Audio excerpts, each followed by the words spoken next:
नमस्कार दोस्तों, मैं हूं आपका दोस्त के बी। तो टॉपिक वाइज करंट अफेयर की जो हमारी सीरीज चल रही थी, उसी क्रम में आज के इस वीडियो में हम लोग नासा और इसरो के साथ साथ दुनिया की जो भी स्पेस एजेंसियों के प्रमुख मिशन हैं, उनसे जुड़े हुए प्रश्नों को यहाँ पर डिस्कस करेंगे। तो पूरा वीडियो बहुत ही ध्यान से देखिएगा और वीडियो अगर आपको पसंद आता है तो इसे लाइक करने के साथ अपने सारे दोस्तों के साथ में शेयर जरूर करिएगा। इससे पहले के वीडियो अगर आपने नहीं देखे हैं तो ऊपर के आई बटन पर आपको लिंक मिलेगी, वहां से आप लोग उन वीडियो को देख सकते हैं। तो चलिए इस वीडियो की हम शुरुआत करते हैं। पहला प्रश्न है कि नासा और इसरो का एक ज्वाइंट मिशन है, इस मिशन का नाम है निसार। तो आपको ये बताना है कि ये जो मिशन है ये कब लॉन्च किया जाना है। तो ध्यान रखिएगा, ये मिशन आपका प्रस्तावित है 2023 में। ऑप्शन हमारा बी हो जाएगा करेक्ट। अब निसार का पूरा नाम क्या है? तो इसका नाम है NASA ISRO synthetic aperture radar. तो ये एक प्रकार की हमारी सैटेलाइट होगी और इसके अंतर्गत हमारी पृथ्वी की सतह पर जो भी परिवर्तन वगैरह हो रहे हैं उनको मेजर करेगा यह सैटेलाइट। तो ध्यान रखिएगा, दोनों स्पेस एजेंसी साथ में मिलकर के लॉन्च करेंगी। तो ऑप्शन हमारा बी होगा करेक्ट। अगला प्रश्न है कि 12 अगस्त 2021 को इसरो के द्वारा किस रॉकेट की सहायता से GISAT-1 सैटेलाइट को लॉन्च किए जाने का प्रयास किया गया। हालांकि ये फेल्ड हो गया था। तो ध्यान रखिएगा, इसमें जो रॉकेट यूज हुआ था उसका नाम है GSLV-F10। क्या नाम है भैया? तो इसका नाम है GSLV-F10। तो ऑप्शन हमारा ए हो जाएगा करेक्ट। ये देख सकते हैं, ये हमारे GISAT-1 थी, जिसे आप लोग अर्थ ऑब्जर्विंग सैटेलाइट 3 भी कह सकते हैं। तो 12 को इसको लॉन्च किया था इसरो ने, लेकिन कुछ टेक्निकल प्रॉब्लम हो गई तो उसी के कारण ये लॉन्च फेल हो गया। तो फिलहाल के लिए आप ध्यान रखिएगा कि इसमें GSLV-F10 रॉकेट का यूज कि अक्टूबर 2021 में नासा ने किस ग्रह के लिए लूसी मिशन को लॉन्च किया है। तो बस अभी 2 दिन पहले ही इसको लॉन्च किया गया है। ध्यान रखिएगा, ये हमारा होगा जुपिटर के लिए, यानी कि बृहस्पति के लिए। तो ऑप्शन डी हो जाएगा करेक्ट। अब क्या होगा इस मिशन में? देखिए, इस मिशन के अंतर्गत जो आपके अमेरिका की स्पेस एजेंसी है नासा, उसके द्वारा एक स्पेस क्राफ्ट को लॉन्च किया जाएगा और जो हमारा वो स्पेस क्राफ्ट होगा वो जाएगा आपके एस्ट्रॉयड बेल्ट में, यानी कि यहाँ पर मंगल होता है, फिर आपका बृहस्पति होता है और इसके बीच में आपको मिलती है एस्ट्रॉयड बेल्ट। तो एस्ट्रॉयड बेल्ट में आपको बहुत सारे एस्ट्रॉयड मिलेंगे। इसके अलावा जो बृहस्पति है इसके पास में भी एस्ट्रॉयड मिलेंगे। तो टोटल 8 हमारे ऐसे एस्ट्रॉयड होंगे जिनको यहाँ पर नासा स्टडी करना चाहता है। तो उसी के लिए लूसी मिशन को अभी लॉन्च किया गया है एटलस V5 रॉकेट की सहायता से। तो डी होगा यहाँ पर करेक्ट। चलिए अगला प्रश्न है कि अक्टूबर 2021 में किस देश ने अपने पहले सौर अन्वेषण उपग्रह को लॉन्च किया? तो ध्यान रखिएगा, ये जो आपका सूर्य को पढ़ने के लिए एक उपग्रह लॉन्च किया गया है, इसे लॉन्च किया है चाइना ने। किसने? चाइना ने लॉन्च किया है। तो ऑप्शन हमारा बी हो जाएगा करेक्ट। चाइना ने इसका नाम रखा है जीहे। तो जो मुख्य रूप से हमारा सन है उसी की स्टडी करेगा यहाँ पर जीहे। तो ऑप्शन आपका बी हो जाएगा करेक्ट। अगर आपसे परीक्षा में ये पूछ लिया जाए कि सूर्य के लिए जो पहला आपका मिशन है वो किसने लॉन्च किया था, तो वो नासा ने लॉन्च किया था 2018 में। उसका नाम है सोलर पार्कर प्रोब। आप सभी को पता होगा कि हमारे देश का जो इसरो है ये भी प्रयास कर रहा है कि सूर्य के लिए एक मिशन को लॉन्च करे और उस मिशन का नाम होगा आदित्य L1। तो ये सारे आपके सूर्य से जुड़े हुए मिशन हैं, इनके बारे में आप लोग याद रखेंगे। अगला प्रश्न है कि जून 2021 में किस स्पेस एजेंसी के द्वारा शुक्र ग्रह के लिए इनविजन मिशन लॉन्च करने की घोषणा की गई? तो इनविजन जो मिशन है ये आपके होगा यूरोपियन स्पेस एजेंसी का। किसका है? यूरोपियन स्पेस एजेंसी का है। नासा के साथ में मिलकर के ये लोग इसे लॉन्च करेंगे। तो ध्यान रखिएगा, ये जो मिशन है नाम इसका है इनविजन और ये है हमारे शुक्र के लिए। तो बी होगा करेक्ट। अगला प्रश्न है कि नासा के द्वारा किस ग्रह के उपग्रह के लिए यूरोपा क्लीपर मिशन को लॉन्च किया जाएगा? तो यूरोपा क्लीपर मिशन की बात करते हैं तो हमारा जो जुपिटर है, जुपिटर का एक मून है, उस मून का नाम है यूरोपा। तो उसी के लिए यूरोपा क्लीपर मिशन लॉन्च किया जाना है। तो डी हो जाएगा करेक्ट। दरअसल ये जो आपका मिशन है ये प्रस्तावित है 2030 तक के लिए और ध्यान रखिएगा कि इस मिशन को लॉन्च किया जाएगा नासा के द्वारा 2024 में। तो ऑप्शन हमारा डी होगा करेक्ट, यानी कि मिशन आपका लॉन्च होगा 24 में और ये जो मिशन है वो यूरोपा तक पहुंचेगा 2030 में। तो सोच सकते हैं कि कितनी डिस्टेंस से ट्रैवल करेगा कि 6 साल की यात्रा के बाद कहीं जाकर के ये पहुंचेगा।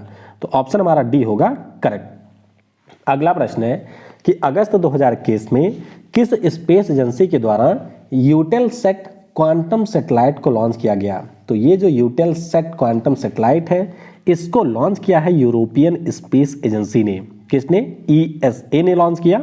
तो ऑप्शन हमारा डी हो जाएगा करेक्ट। तो मुख्य रूप से ये जो हमारे सैटेलाइट है इसको फ्रेंच गुयाना से लॉन्च किया गया है और ये आपकी विश्व की पहली वाणिज्यिक रीप्रोग्रामेबल सैटेलाइट है। यानी कि अगर हमने इस सैटेलाइट को लॉन्च किया है तो धरती से जो इसका फंक्शन है उस वगैरह को हम लोग यहीं से चेंज कर सकते हैं।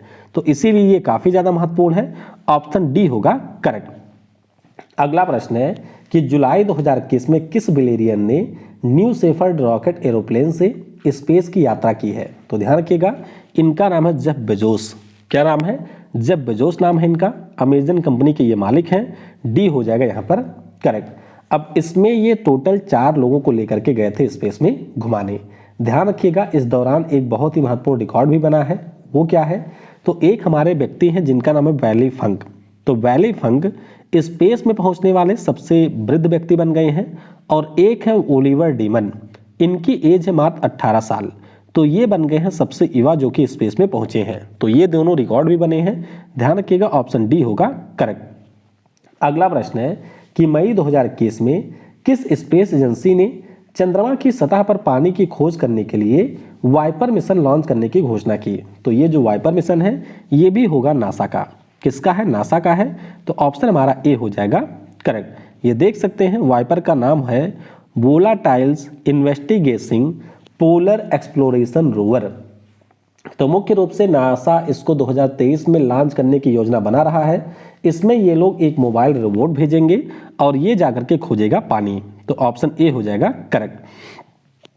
अगला प्रश्न है कि मई 2021 में यूएलए ने किस देश के स्पेस फोर्स के लिए SBIRS GEO-5 missile warning satellite को लॉन्च किया है। तो ध्यान रखिएगा इसको लॉन्च किया गया है अमेरिका के लिए।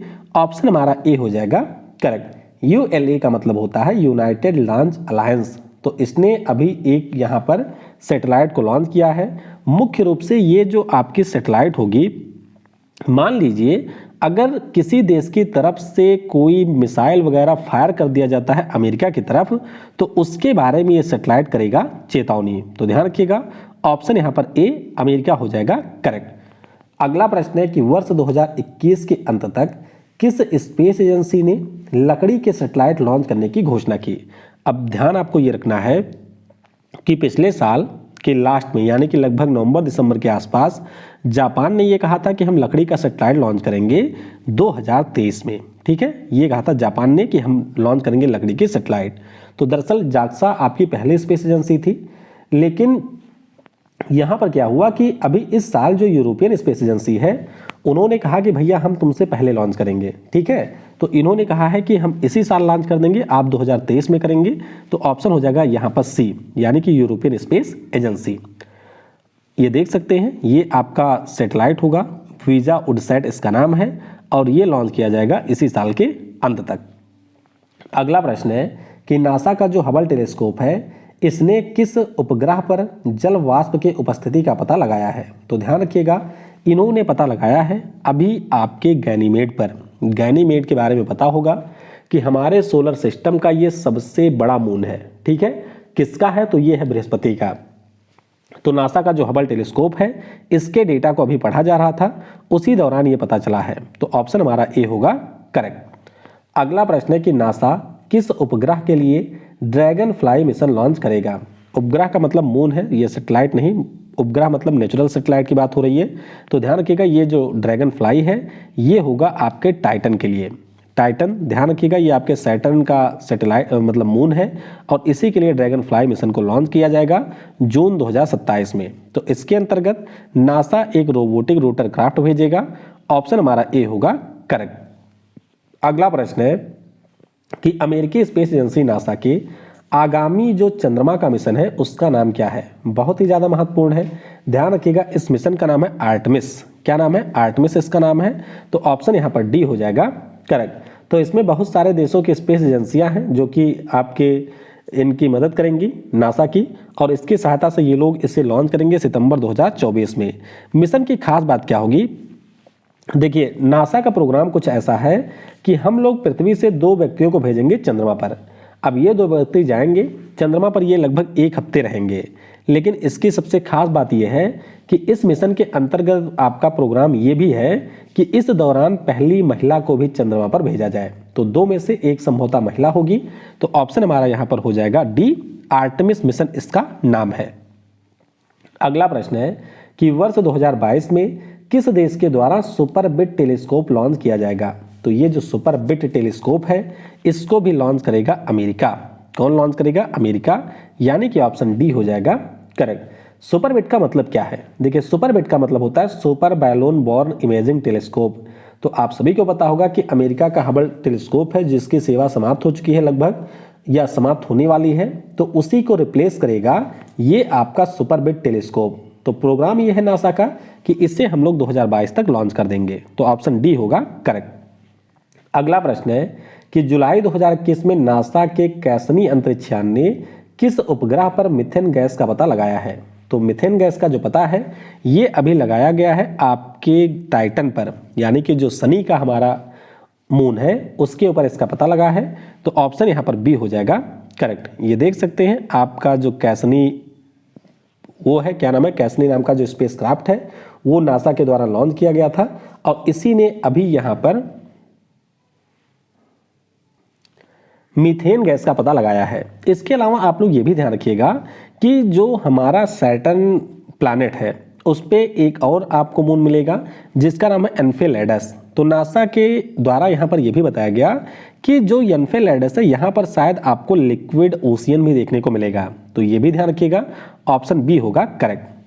अगला प्रश्न है कि इसरो के द्वारा जो पहला मानव सहित अंतरिक्ष मिशन है इसको किस वर्ष लॉन्च किया जाना प्रस्तावित है? तो आप सभी को पता होगा मिशन का नाम है गगनयान, और ये लॉन्च होगा संभवतः 2022 में। ऑप्शन हमारा बी हो जाएगा करेक्ट। तो ध्यान रखिएगा कि इसरो ने अभी आपके व्योमित्र नाम का एक हाफ ह्यूमनॉइड रोबोट बनाया है पिछले साल। तो पहले हम लोग 2021 में उसको भेज करके टेस्ट करेंगे कि क्या मतलब सारी चीज़ें ठीक ठाक हैं। फिर हमारी कोशिश होगी कि 2022 के लास्ट तक हम लोग अपने देश से इंसानों को पहली बार भेजेंगे स्पेस में। मिशन का नाम है गगनयान, ऑप्शन आपका बी होगा करेक्ट।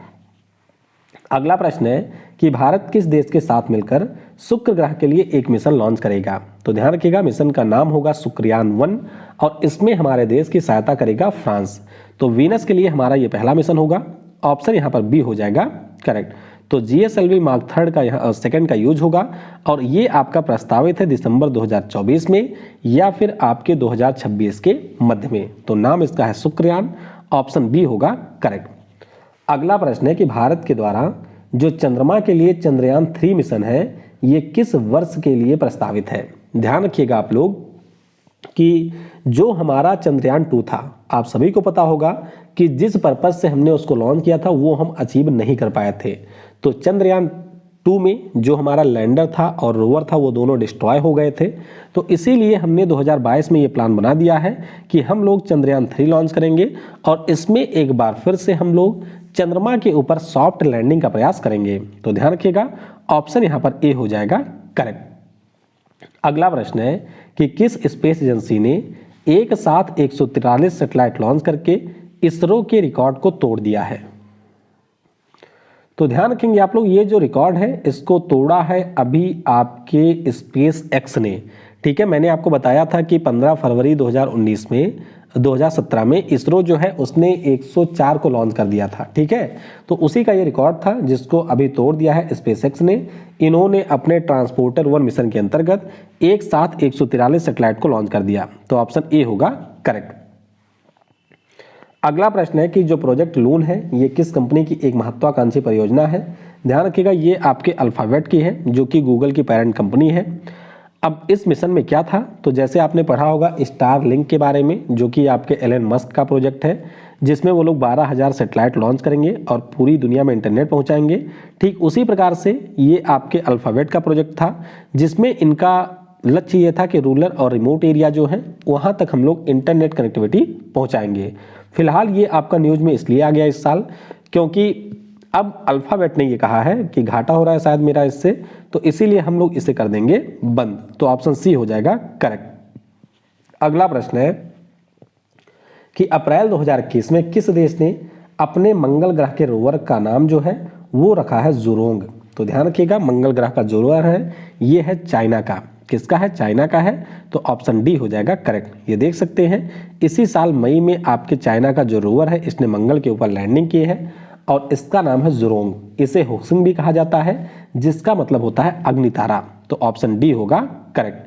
अच्छा, ध्यान रखिएगा कि जो आपके मंगल के लिए चंद्रमा का मिशन था उसका नाम था यहाँ पर तियानवेन-1। क्या नाम था?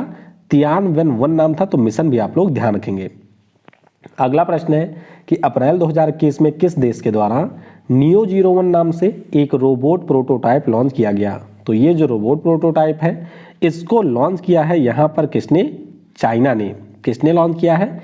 चाइना ने लॉन्च किया है। तो ऑप्शन हमारा बी हो जाएगा करेक्ट। ध्यान रखिएगा कि चाइना ने ये कहा है कि जो भी हमारे पृथ्वी के चारों ओर सैटेलाइट का मलबा वगैरह है इसको मैं करूंगा साफ। ठीक है, तो मलबों को साफ करने के लिए इन्होंने इसके लॉन्च किए जाने की घोषणा की है। ऑप्शन हो जाएगा यहाँ पर ऑप्शन बी, यानी कि चाइना। अगला प्रश्न है कि मई 2021 में अमेरिकी स्पेस एजेंसी नासा के प्रशासक का कार्यभार मतलब पदभार किसने ग्रहण किया। तो यहाँ पर नासा के नए जो प्रशासक हैं इनका नाम है बिल नेल्सन। तो ऑप्शन हमारा डी हो जाएगा करेक्ट। ये देख सकते हैं ये है बिल नेल्सन। इससे पहले जिम ब्रिडेनस्टीन इसके प्रशासक थे और अब बन गए हैं यहाँ पर बिल नेल्सन।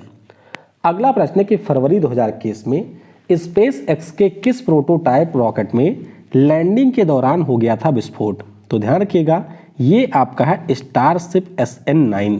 क्या नाम है इसका? स्टारशिप SN9 नाम है। तो ऑप्शन डी होगा यहाँ पर करेक्ट। ये देख सकते हैं कि दरअसल स्पेस एक्स ने अपने यहाँ पर इसको लॉन्च किया था SN9 को और बाद में जब ये लैंड कर रहा था तो उसी समय इसमें कुछ विस्फोट हो जाता है। तो ऑप्शन डी होगा करेक्ट। अगला प्रश्न है कि फरवरी 2021 में इसरो के द्वारा किस रॉकेट की सहायता से अमेजोनिया 1 सैटेलाइट को लॉन्च किया गया। तो ऑलरेडी 2 एग्जाम में इससे प्रश्न पूछा जा चुका है। ध्यान रखिएगा कि जो अमेजोनिया 1 सैटेलाइट है इसमें हमने यूज किया था PSLV-C51 का। किसका? PSLV-C51 का यूज किया था। तो ऑप्शन हमारा यहाँ पर डी हो जाएगा करेक्ट। तो ध्यान रखिएगा इसमें हमने ब्राजील के एक सैटेलाइट को लॉन्च किया जिसका नाम है अमेजोनिया 1 और ये लॉन्च किया गया था इस साल 28 फरवरी को, यानी कि राष्ट्रीय विज्ञान दिवस के अवसर पर। तो डी हो जाएगा करेक्ट। अगला प्रश्न है कि 9 फरवरी 2021 को किस देश के होप प्रोब मिशन ने मंगल की कक्षा में प्रवेश किया है। तो होप प्रोब मिशन की बात करते हैं तो ये था आपके UAE का। किसका था? UAE का ये मिशन था। तो ऑप्शन यहाँ पर सी हो जाएगा करेक्ट। ये देख सकते हैं कि पिछले साल इसको लॉन्च किया गया था 19 जुलाई के दिन और इसने आपके 9 फरवरी को मार्स की कक्षा में प्रवेश किया है। तो ऑप्शन यहाँ पर सी हो जाएगा करेक्ट। अगला प्रश्न है कि वर्ष 2023 में किस देश ने अपने पहले चंद्रमा मिशन के लॉन्च की घोषणा की है। तो भैया इस देश का नाम है टर्की। क्या नाम है? टर्की का नाम है। तो ऑप्शन बी हो जाएगा करेक्ट। तो दरअसल टर्की ने अभी ये कहा है कि हम लोग भी चंद्रमा के ऊपर अपना मतलब एक मिशन वगैरह भेजेंगे 2023 तक और इन्होंने ये भी कहा है कि हम लोग रोवर वगैरह भी भेजेंगे 2030 तक। तो ये घोषणा की है फिलहाल टर्की ने। बी हो जाएगा करेक्ट। अगला प्रश्न है कि जून 2021 में नासा ने किस ग्रह के लिए 2 मिशन डाविंसी प्लस और वेरिटास लॉन्च करने की घोषणा की। तो ये जो दोनों मिशन हैं ये आपके होंगे वीनस के लिए। अब ध्यान रखिएगा हम लोग लॉन्च करेंगे शुक्रयान वीनस के लिए ही, जो आपका यूरोपियन स्पेस एजेंसी है वो लॉन्च करेगा इनविजन, और अगर हम लोग बात करते हैं डाविंसी प्लस प्लस और वेरिटास की तो ये लॉन्च करेगा नासा। तो ऑप्शन यहाँ पर डी हो जाएगा करेक्ट। ये देख सकते हैं ये आपकी डाविंसी प्लस है जिसका मतलब है deep atmosphere Venus investigation of noble gases chemistry and imaging, यानी कि जो आपके शुक्र का पूरा एनवायरनमेंट है उसमें कौन कौन से गैस वगैरह हैं इनके बारे में इससे पता लगाया जाएगा। वहीं पर अगर हम लोग वेरिटास की बात करते हैं तो ध्यान रखिएगा जो आपके शुक्र का भूगर्भिक इतिहास रहा है उस इतिहास को यहाँ पर जा करके ये खंगालेगा। तो 28 से 30 के बीच में इसको लॉन्च किया जाएगा, यानी कि 2028 में। तो ध्यान रखिएगा ये दोनों मिशन हैं नासा के। अगला प्रश्न है कि जून 2021 में किस स्पेस एजेंसी के द्वारा साइबर 2 इंस्ट्रूमेंट लॉन्च किया जाएगा। तो ये जो आपका लॉन्च हुआ है इसे लॉन्च किया है यहाँ पर नासा ने। हालांकि ये जो आपका पूरा मिशन था इसको यूरोपियन स्पेस एजेंसी ने भी प्रायोजित किया था। तो दोनों एजेंसियों ने मिलकर के इसको लॉन्च किया। नाम इसका है कॉस्मिक इंफ्रारेड बैकग्राउंड एक्सपेरिमेंट 2। आप सभी ने ये पढ़ा होगा कि जो हमारी आकाशगंगा है, हमारी आकाशगंगा में 100 अरब तारे हैं ऐसा माना जाता है। तो ये जो साइबर 2 इंस्ट्रूमेंट होगा ये जाएगा और आपके आकाशगंगा में ताराओं की गणना करेगा। समझ गए? तो ऑप्शन ए हो जाएगा करेक्ट। अगला प्रश्न है कि जून 2021 में चाइना ने सेंजाओ 12 ह्यूमन मिशन के अंतर्गत कितने एस्ट्रोनॉट को स्पेस में भेजा था? तो इन्होंने टोटल भेज दिया था 12 को, सॉरी इन्होंने टोटल भेजा था 3 को। ठीक है, मिशन का नाम भले 12 है लेकिन इसमें 3 लोग गए थे।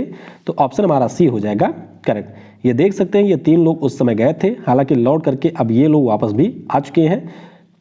गए किस लिए थे? तो ध्यान रखिएगा आप लोग कि जैसे इंटरनेशनल स्पेस स्टेशन है उसी प्रकार से चाइना अपना अलग स्पेस स्टेशन बना रहा है। तो उसका नाम है तियोंगोंग। तो तियोंगोंग स्पेस स्टेशन में कुछ मतलब सामान वगैरह ले जाकर सेट करना था, तो उसी के लिए ये लोग गए थे। तो सी होगा यहाँ पर करेक्ट। अच्छा, ये तो साइबर 2 मैंने करा ही दिया है, ये ध्यान रखिएगा, ये आपका है।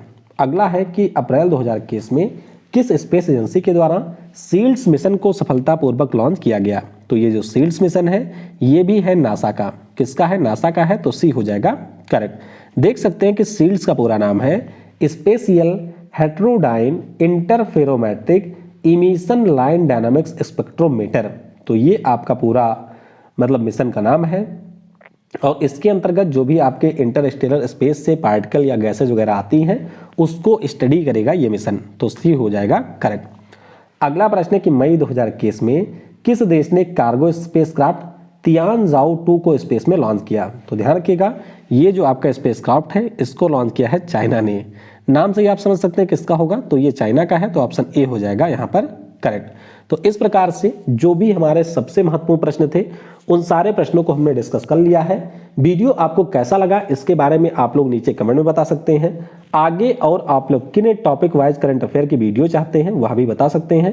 Thanks for watching. जय हिंद, जय भारत। और सबसे जरूरी, पढ़ेगा भारत तो बढ़ेगा भारत। और यहाँ तक अगर आपने वीडियो को देखा है तो कमेंट में लिखिए yes I can do it.